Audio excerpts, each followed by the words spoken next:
comic book fans, Kevin Gibbon with you once again, and today I'm going to review the new Joker movie. Don't forget to check out my reviews and columns on Comics for Sinners and Comic Crusaders websites. Don't forget to subscribe to my channel, hit the little bell, and you'll get informed of all my shows coming up. And now, without further ado, here's my review of Joker. Arthur Fleck, River Phoenix, appears to be slightly off-kilter, a couple of cans shy of a six-pack, if you know what I mean. His character lives in one of the poorest sections of Gotham in a tiny apartment that he shares with his mother. Fleck is obsessed with the late-night talk show, The Murray Franklin Show. Murray Franklin, played by Robert De Niro, he even sits in on the taping of the show from time to time. Throughout the film, he slowly learns the truth about his past, which isn't the rosiest picture we could paint, to put it as politely as we can. The boy probably shouldn't be alive with what he's been through. And spoiler alert, as always, I'll try to give you a picture of what's going on without giving away too much. But it appears that Arthur's mother once dated Thomas Wayne. But we're never really sure if this is reality or her deranged fantasy of a life, since her elevator doesn't quite reach the top floor either. It is clear that she did work for the Wayne Foundation at one time, as Thomas Wayne knows who she is. At one point, Arthur is convinced that he is the son of Thomas Wayne, which, if it were true, would make him Bruce Wayne's half-brother. But again, is this the real life? Is this just fantasy? Caught in a landslide, no escape. All right, I'll stop. At one point, the impressionable Fleck gets his hands on his mother's Arkham Hospital records and discovers even more disturbing memories that he's likely repressed, as most people would if that happened to them. And it explains why he is never quite the same person. But with each revelation of his life, we see him unravel a little bit more. A young boy crying out to someone, needing some kind of parent figure and therapy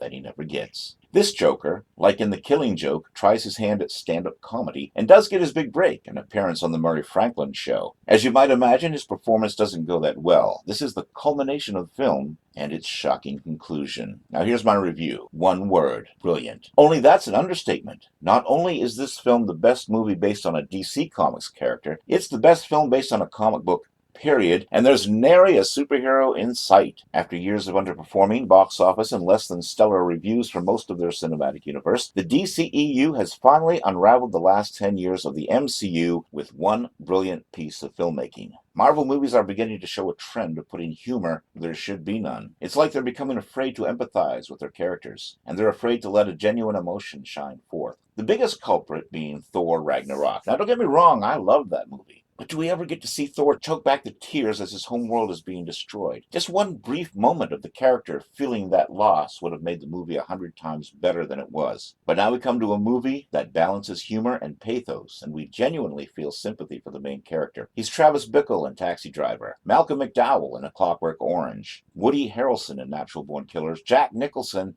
in One Flew Over the Cuckoo's Nest, Hugo Weaving in V for Vendetta. He's all of that and so much more. Phoenix's performance is so unnerving that it will literally send chills down your spine. You can't help but look at the people in his life that should have been molding him, notably his own mother, and yet he is ignored and allowed to sink to depths that no human being should be allowed to sink to. Phoenix is destined to at least be nominated for an Oscar, and if he doesn't take home the statue, then I will have lost all faith in the awards show. When I first read what they had planned to do with the character, I was concerned. I had faith in Phoenix to nail it, but what story were they going with? Who's Arthur Fleck? I was expecting Jack Napier. How the hell did he become the Joker before Bruce Wayne became the Batman? It looked like another in-name-only type of a movie. Speed Racer, anyone? Where the main character only bears a slight resemblance to the comic book. Another trend that Marvel seems to be going for, and that'll be more in my next article. Remember to check those articles out on Comic Crusaders and Comics for Sinners websites. And what's with that makeup? Blue diamonds? Those should be black diamonds. But boy, was I wrong. This film hits all the beats I would expect in a Joker movie, and the ending was a pleasant surprise. They didn't do a Tim Burton and have the Joker kill Thomas and Martha Wayne. Was it Joe Chill? It could be. The way the film is set up, it lets you decide for yourself. Great scene, as we've never seen a Batman movie before. Not that this is a Batman movie, but it's a scene that you've seen in Batman movies, and it's done so well here that it kind of offsets all the other versions of the origin of Bruce Wayne. In an offbeat sort of way, though, Arthur Fleck is responsible for the Wayne's deaths. And that leads me to another point I want to make. Another performance that blew me away. No, not De Niro. It was Brett Cullen, Thomas Wayne. I always thought the character was too idealized in the comic books, but I understood why. We were getting the interpretation of Thomas Wayne through the idealized eyes of a 10-year-old boy that witnessed the murder of his parents. Of course he's not going to know or think anything bad about them. And no one in their right mind would give a 10-year-old any reason to think ill of his father, possibly scarring his psyche.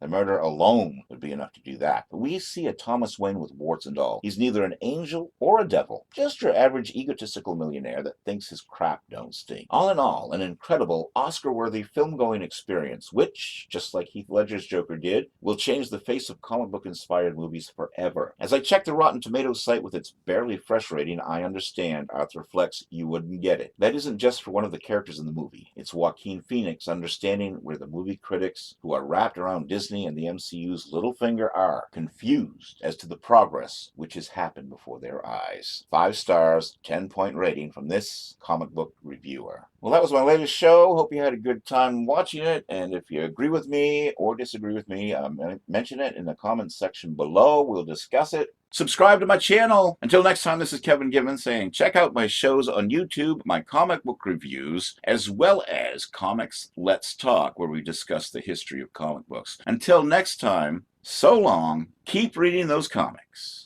If you love comics as much as I do, you're going to subscribe to my channel. I review comics for Comic Crusaders. I also have my own franchises, Adolescent Radioactive Samurai Platypi and Carl Vincent Vampire Hunter. They're available on Comics Central, Indie Planet, and Comixology. Check them out. Stay tuned to this broadcast for more information. Also, like the Facebook pages for each franchise. Check out my Patreon site for some neat original artwork and shows that you won't find on YouTube.